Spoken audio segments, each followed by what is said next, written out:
Welcome to the 1099 ETC program. This tutorial covers e-filing the 1099 NEC forms to Rhode Island using e-file services.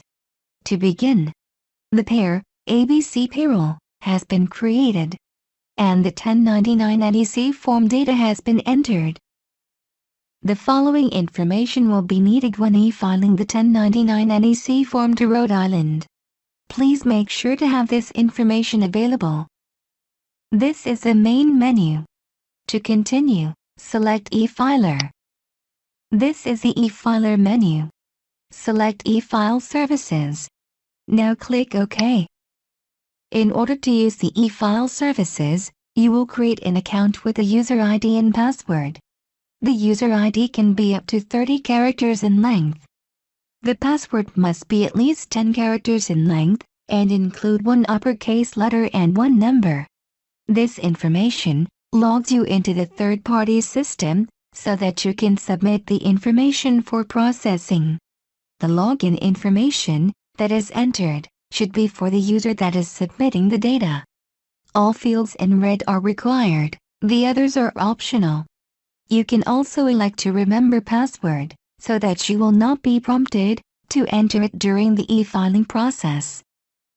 The transmitter is the person that is submitting the file, not the company that is being submitted. Fill out all of the required fields and click Submit. In a few moments, you will receive a message that the account was created and/or updated successfully. If you receive an error, correct it and resubmit again. Click OK to continue. Once the account is set up, we are ready to e-file. Select Create New Batch. Here are the e-filing options. Select 1099 as the form. Then select NEC as the form type. Next, select the services for this batch.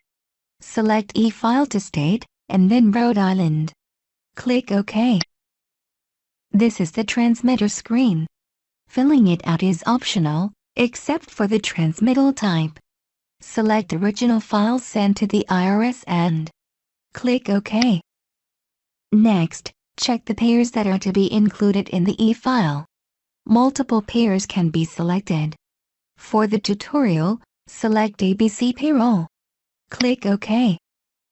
This prompt will display for each pair. That is why for multiple pairs it is important to answer the prompt for each one correctly. Make sure to select Skip if there is no data for that pair. Otherwise, the process will abort.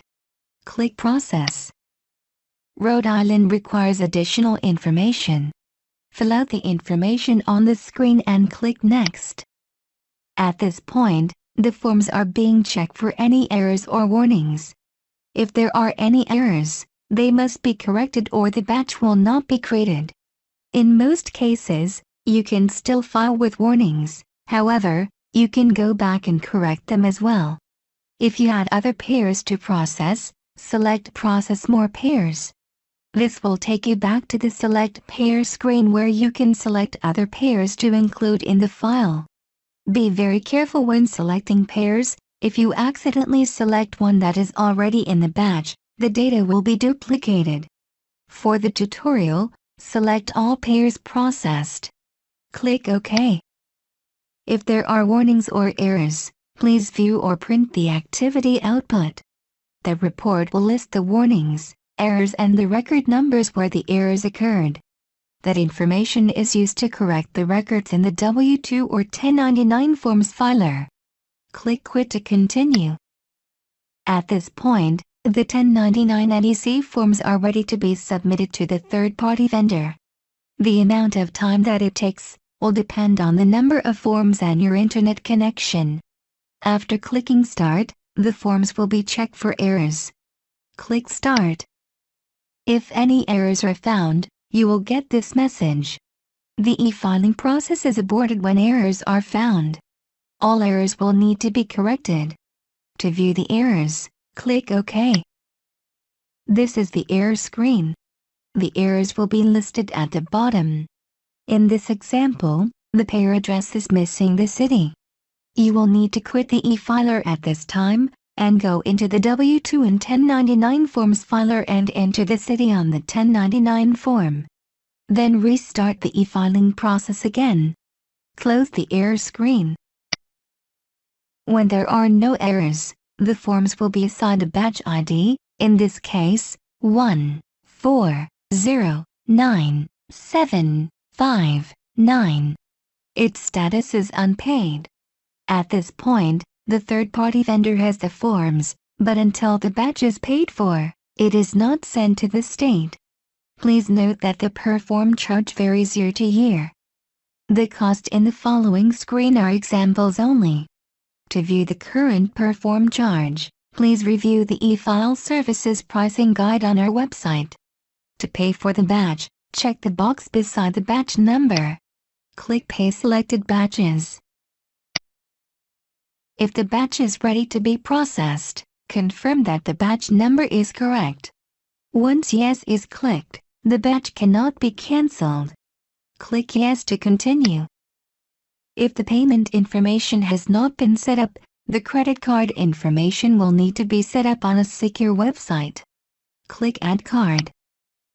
You will be directed to a secure website to set up the credit card information. Enter the information and click Submit. Once the credit card information has been added, click OK. Select the credit card. If you have a prepaid account, select Prepaid Account and enter the account number. Click OK. At this point, the third-party vendor has received and accepted the payment information. Click OK. Once the payment is accepted, the status for the batch will become paid and the itemized status will now include invoice paid. The paid status indicates that the third-party vendor is processing the batch to submit to the state. There are several steps during the batch processing. The number of steps depends on the e-file service selected. Batch processing could be completed in a day, or may take several weeks to complete. In order to update the status of the batch, click on the batch ID. For e-filing to the state, after invoice paid, the next status is filing queued, and then filing complete. Filing complete indicates that the state has the batch. The batch process is complete. That is the 1099 e-filing services process. For further questions, please review the frequently asked questions on our website. Technical support can be reached by email, fax, chat or phone. Thank you for using the 1099 etc. program. Have a great day.